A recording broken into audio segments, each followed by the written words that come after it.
Pour plus de vidéos replay, abonnez-vous sur la chaîne YouTube TFM. Appuyez sur la cloche pour avoir des notifications.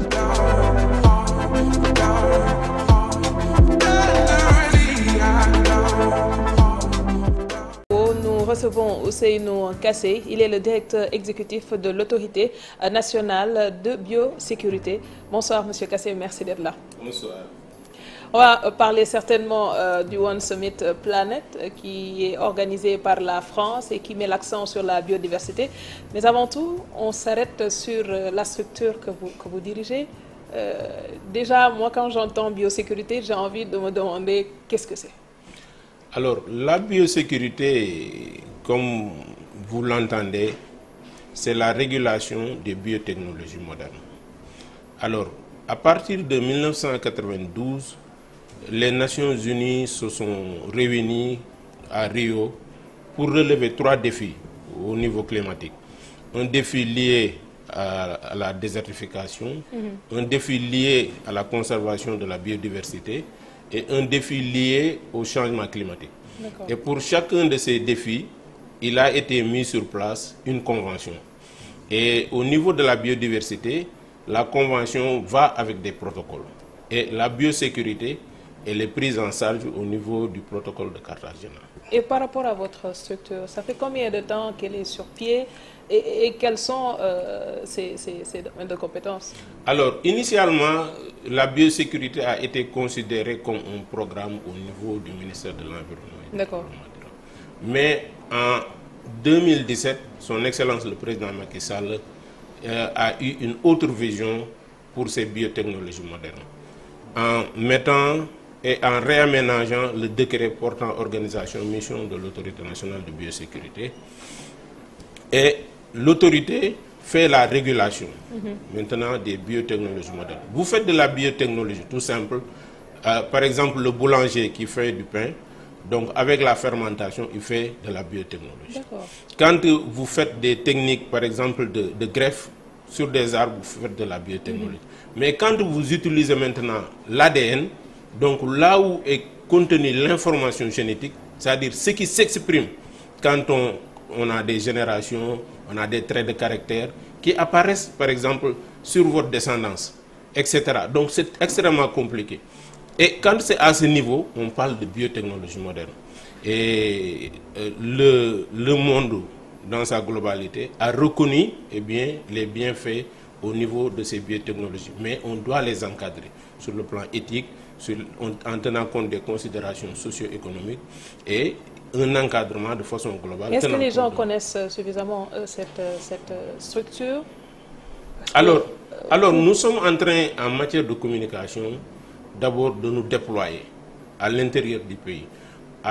Avec des CRD, nous sommes en train d'échanger et de discuter avec les autorités, les services compétents, les populations de façon globale. Il y a aussi un autre volet qui va en direction des universités pour que tout le monde puisse comprendre les tenants, les aboutissants, les enjeux au niveau bien. Qu'est-ce que vous faites sur le terrain? Alors, sur le terrain, concrètement, nous sommes en train de sensibiliser les populations, de les éduquer. Nous préparons aussi, pour le compte du gouvernement du Sénégal, toutes les modifications sur le plan législatif et nous accompagnons le processus. Et nous sommes une administration, donc un démembrement de l'État du Sénégal. Et de façon globale, comme je l'ai dit tantôt dans mon propos liminaire, nous faisons la régulation en matière de biotechnologie moderne. Il faudrait des biotechnologies modernes pour que la biosécurité puisse exister d'abord. Vous avez les moyens pour votre politique? Pour les moyens, il faut aussi reconnaître le fait que son Excellence le Président Macky Sall a donné un budget substantiel à l'autorité comparé. Nous avons environ 400 millions de budget. Ce n'est pas colossal, mais tout au début, annuellement. Mais tout au début, je pense que nous n'étions pas sur ce schéma. Il y avait environ 30 millions qui étaient alloués à ces biotechnologies modernes. Il y a une volonté politique qui est manifeste. Il y a aussi un engagement du pays au niveau sous-régional et régional, donc au niveau de l'UEMOA et de la CEDEAO. Récemment, au mois de septembre passé, la conférence des chefs d'État et de gouvernement des pays de la CEDEAO a adopté le règlement sur la biosécurité. Et on était parti sur la dichotomie entre il faut un règlement sur les biotechnologies modernes ou bien il faut des directives. Et la différence, c'est que le règlement est d'application directe. Du moment que ça a été adopté, d'ici 3 ans, le règlement va entrer en vigueur. Et fort heureusement, le Sénégal s'est préparé par rapport à ça, sur instruction du président. Nous avons préparé une loi qui va modifier la loi de 2009. Donc, et cette loi est sur la table du gouvernement, il a suivi le processus de maturation. Mais qu'est-ce qui motive ce changement-là? Alors, ce changement tient lieu de 3 faits, trois choses. La première, c'est que les modifications ou les considérations du protocole additionnel de Nagoya Kuala Lumpur qui sont intervenues plus tard, après l'adoption de la loi en 2009, ce protocole a été adopté en 2010. Donc, la loi de 2009 n'intégrait pas ces dispositions. La deuxième chose, c'est qu'une loi aussi doit être dynamique. Oui. Il y a de nouvelles choses qui sont arrivées, par exemple le Gene Drive, les nanotechnologies. Il y a plusieurs choses qui sont arrivées encore qu'on devait intégrer dans cette loi. Et le règlement de la CEDEAO aussi, nous avons tenu compte de ce règlement, sinon la loi serait caduque d'ici 3 ans.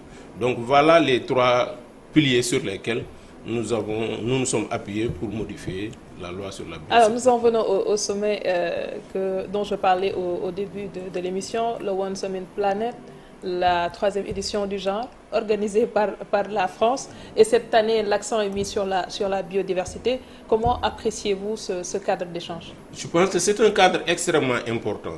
Du moment que ça regroupe les dirigeants du monde entier, les personnes qui sont influentes, et nous sommes ravis d'avoir vu la participation de Youssou Ndour, Oui. qui est un fils du Sénégal et qui est à ce niveau, qui plaide aussi pour le continent de façon globale. Donc ça, c'est une fierté nationale et donc nous nous en félicitons et nous nous réjouissons de cela. Alors, vous savez, la biodiversité de façon globale, si elle n'est pas bien prise en charge, nous allons vers des dérives sur le plan climatique et sur le plan de l'alimentation avec l'agriculture, donc, et même sur le plan de la santé. Donc, on a vu et on a pu constater que c'est la perturbation des écosystèmes qui est à l'origine de pas mal d'apparitions de virus, de bactéries, donc de nouvelles maladies qu'on a. Ce qui veut dire qu'il y a un lien entre le climat, le Covid ou le coronavirus et à côté la biodiversité. Bien sûr. Donc, de façon globale, il y a plus de 500 espèces de virus. Et quand vous perturbez l'équilibre au niveau de la biodiversité, vous perturbez l'équilibre au niveau du climat, vous impulsez de nouveaux changements. Et ces changements-là viennent avec aussi leur lot de maladies, de catastrophes. On a pu constater actuellement qu'il y a des dermatoses, donc des maladies de la peau qui apparaissent du fait du réchauffement du climat. Donc, et l'exode même de populations qui sont liées à la sécheresse, à la disparition de cours d'eau, donc du dérèglement climatique. Comment éviter aujourd'hui, ou plutôt comment prévenir ces pandémies-là, puisque pour ce qui est du coronavirus, on nous parle de zoonoses, il y a également d'autres types de maladies liées à ce genre de phénomènes. Comment faire pour prévenir cela? Alors, les zoonoses, il faut les expliquer. Les zoonoses sont les maladies qui sont transmises à l'homme via les animaux. Et si nous répertorions les maladies, 80% des maladies actuelles sont zoonotiques, donc viennent des animaux, qu'ils soient domestiques ou bien des animaux qui sont sauvages. C'est pourquoi il faut maintenir l'équilibre dynamique qui existe entre la nature et l'homme. Quand on sait que ces perturbations que nous avons observées ces dernières décennies sont anthropiques, sont du fait de l'homme. Donc la première parade par rapport à la pandémie, par rapport aux autres maladies futures qui vont venir, c'est d'abord un respect de l'environnement. C'est de prendre en charge dans nos modèles de développement les considérations qui sont liées à l'environnement. Est-ce que la législation est assez corsée pour pouvoir peut-être dissuader certaines personnes ou des grandes puissances qui participent à l'agression de nos écosystèmes? Oui, la dissuasion par la législation est un modèle. Il en existe 2. En partie, les questions qui sont liées à l'environnement sont aussi philosophiques. Nous devons aller vers l'incitation pour que chacun puisse prendre en charge par lui-même les questions qui sont liées à l'environnement. Pour que les gens eh bien, fassent leur autocritique et prennent en charge l'environnement de façon globale, qui dans nos modèles de développement actuellement occupe une place quand même de choix. On l'a vu avec la modification de la Constitution. Son Excellence le président Macky Sall a inscrit les questions qui sont liées aux ressources naturelles dans la Constitution. Dans le PSE aussi, phase 2, on a vu qu'il y a un PSE vert. Donc voilà, par la prise en charge de ces questions sur le plan politique et l'opérationnalisation aussi au niveau local, donc, et au niveau des maisons, au niveau de l'éducation environnementale. Donc voilà ce qu'il faut. Le plus souvent, lors de ce genre de rendez-vous, on a tendance à entendre les mêmes discours, les mêmes plaintes ou complaintes. Et à côté, on a des leaders qui sont là, qui font des promesses, mais l'année prochaine, bis repetita. Donc, que faire pour dépasser le discours, pour en aller aux actions? Je pense que parmi les leviers sur lesquels nous pouvons agir par rapport à ce que vous dites, figure en bonne place l'accord de Paris. L'accord de Paris qui en 2015, donc quand on partait en négociation, on était parti, chaque pays, État parti, était venu avec ce qu'on appelle sa CPDN, donc sa contribution nationale prévue déterminée, qui après l'accord de Paris est devenue une contribution nationale déterminée. Et là, il faut saluer aussi les actions menées par le gouvernement du Sénégal, qui a adopté lors de sa séance de Conseil des ministres du 9 décembre passé, eh bien, la CPDN nationale, donc notre contribution nationale au Sénégal, qui s'élève à 13 milliards. Donc nous avons mis 8,7 milliards au niveau de l'atténuation et 4,3 milliards au niveau de l'adaptation, plus aussi ce qu'on appelle un transfert de technologie, qui est aussi le troisième point. Justement, hormis l'aspect financier. Hormis l'aspect financier, il faut nécessairement ça. Donc, dans nos politiques de développement, il faut inscrire l'environnement en bonne place, sa prise en charge. Et on a vu récemment la décision du président de la République qui dit qu'avant l'attribution de permis de construire, il faut que les gens plantent des arbres. Je pense que voilà ce qu'il faut, plus l'éducation environnementale, pour que l'on puisse prendre en charge ces questions qui sont des défis. Et où est-ce qu'on en est de manière générale au Sénégal pour ce qui est de la protection de la biodiversité? Parce qu'on a vu par exemple, après l'hivernage, on a eu une forte chaleur, beaucoup de tapis herbacés, quelque part des incendies ont été notés un peu partout, ou en tout cas dans certaines localités, ce qui a nécessité même le déplacement du ministre dans certaines zones. On a les océans qui sont agressés, à côté les types de cultures qui posent problème. Où est-ce qu'en est le Sénégal dans ce thème? En plus des missions régaliennes qui sont dévolues au ministère de l'Environnement et du Développement durable à travers la direction des parcs, la direction des eaux et forêts, oui. Nous avons, en application des accords d'Aïchi, le Sénégal, entre 2004 et maintenant, est passé de 4 aires marines protégées à plus de 10 aires marines protégées. Donc ça découle d'une volonté politique du gouvernement du Sénégal. Et je puis vous dire qu'il y a plus de 9 décrets qui sont sur place, qui sont en préparation, pour classer des zones. Qui sont dans le circuit depuis combien de temps? Qui sont en gestation au niveau du ministère d'abord. Donc qui sont en train de subir le processus de maturation. Parce que tout ce que nous faisons au niveau du ministère, nous le faisons dans une multisectorialité. Il n'y a pas que le département de l'environnement qui intervient, mais il y a les autres techniciens, en plus des aspects qui sont liés au droit, donc à la rédaction, à l'écriture. Vous savez qu'une phrase tout simplement peut changer le contenu sur le plan juridique d'une loi ou d'une phrase. Donc, quel est l'avantage que le Sénégal peut tirer aujourd'hui d'un sommet comme celui qui a été organisé à Paris? Je pense que le Sénégal, d'abord, il y a de la diplomatie à faire, à jouer. Et on a vu le leadership très élevé du président Macky Sall, que le leadership aussi de Youssou Ndour, le ministre Youssou Ndour, vient réconforter, consolider et donner encore plus de tonus sur le plan international. Ça, c'est un. Et la deuxième chose, c'est que nous sommes dans une dynamique multilatérale. Donc l'Afrique doit parler d'une seule voix. C'est pourquoi vous entendez parler lors des négociations du groupe G77 plus la Chine donc pour permettre plus de force. Comme on dit en Wolof, mbolo moy doole, donc l'union fait la force. Voilà la carte que pourrait jouer le Sénégal, en plus de notre contribution prévue, déterminée, comme je l'ai dit, qui s'élève à plus de 13 milliards de dollars américains à terme, et qui inscrit le Sénégal dans toutes ses politiques de développement et sur une ligne qui prend en charge les aspects liés à l'environnement. En plus de décisions aussi, une décision très forte que j'ai oublié de mentionner, c'est celle qui va en direction de l'évaluation environnementale pour tous les projets. Ça, le Sénégal a pris en charge cette question. Donc pour tout projet au Sénégal, on fait l'évaluation des impacts environnementaux, d'abord sur le projet. Et après, on dresse un plan de gestion environnementale, donc qui permettra de suivre tous ces aspects-là. Et donc, quelle est la contribution de l'autorité que vous dirigez dans la préservation de nos écosystèmes? Alors, dans la préservation de nos écosystèmes, principalement, nous contribuons à la préservation de la biodiversité de façon globale. Vous savez, il y a des insectes qui sont extrêmement nécessaires. Quand on prend, par exemple, les abeilles, qui assurent les 2/3 de la pollinisation. Donc, en matière de biosécurité, nous devons aller vers la protection de ces espèces.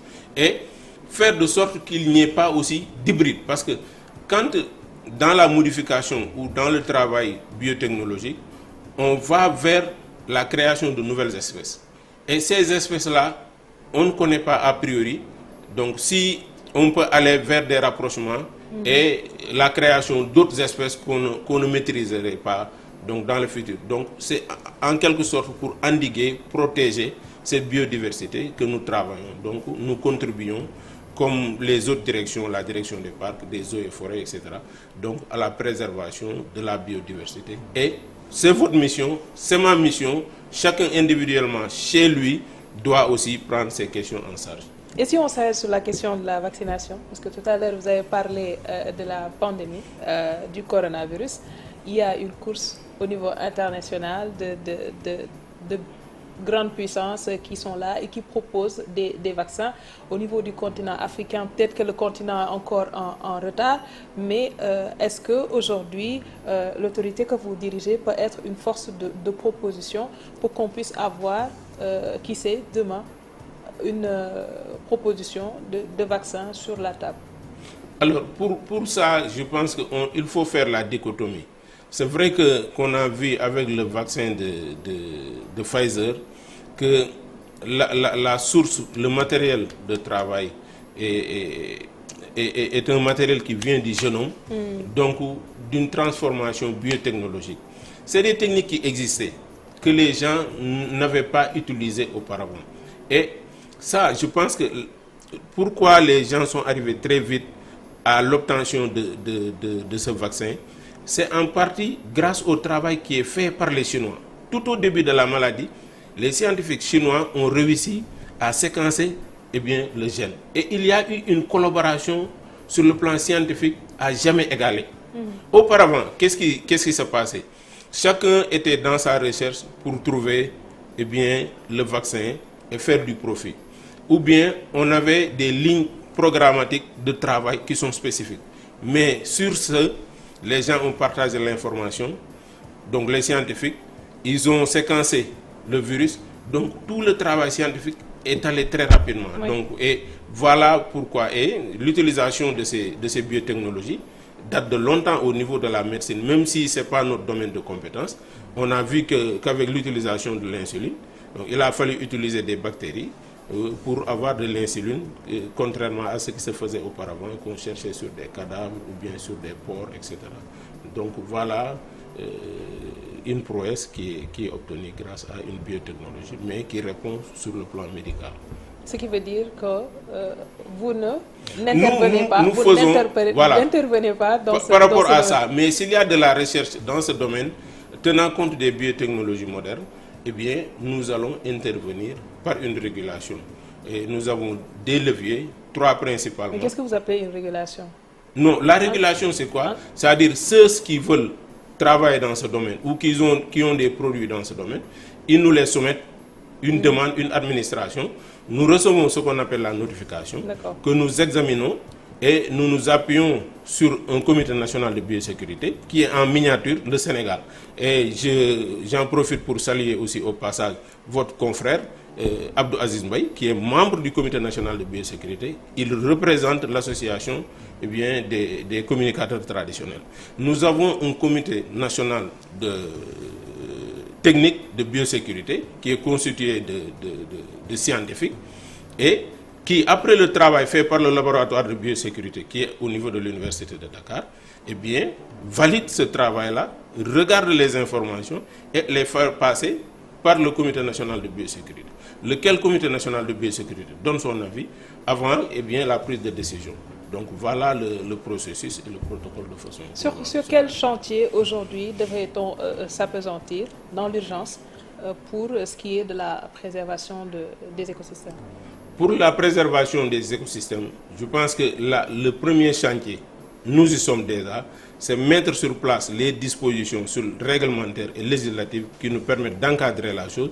La deuxième, c'est d'aller vers l'éducation environnementale. D'ailleurs, au niveau du ministère de l'Environnement, il y a une direction sur l'éducation environnementale qui est dédiée. Donc ça, c'est une cohérence au niveau de la politique gouvernementale. En plus du fait que la gestion de l'environnement soit une compétence transférée donc au niveau des collectivités. Donc c'est une question qui est prise en charge au niveau des collectivités. Donc ça fait partie des 9 compétences qui sont transférées. Donc voilà d'abord. Et il faudrait faire un appel à la prise de conscience des Sénégalais. Parce que les investissements en matière d'environnement sont des investissements à long terme. Si vous plantez votre arbre, peut-être que vous allez prendre les fruits à 8 ans, 9 ans. Donc c'est pour les autres générations. Voilà le pourquoi il faudrait que nous soyons tous sur ces... Je termine par la stratégie nationale de la biodiversité. Vous avez déjà commencé à la dérouler ou c'est encore au stade de projet? Nous avons validé la stratégie nationale de biosécurité, donc qui va de 2019 à 2023. Donc la stratégie est en train d'être déroulée. Donc voilà, et c'est notre feuille de route. Et à partir de chaque année, nous prenons la stratégie qui est calée aussi sur les ODD d'abord et sur le PSE. Donc, en plus de la lettre de politique sectorielle du ministère de l'Environnement, voilà le trépied sur lequel s'appuie notre stratégie. Mais chaque année, les activités de l'autorité sont validées par le conseil d'orientation qui est composé de membres venant d'organisations diverses. Merci. Merci beaucoup Ousseynou Kassé, le directeur exécutif de l'autorité nationale de biosécurité. Merci à vous également de nous avoir suivis. On se donne rendez-vous demain, Inch'Allah, à la même heure.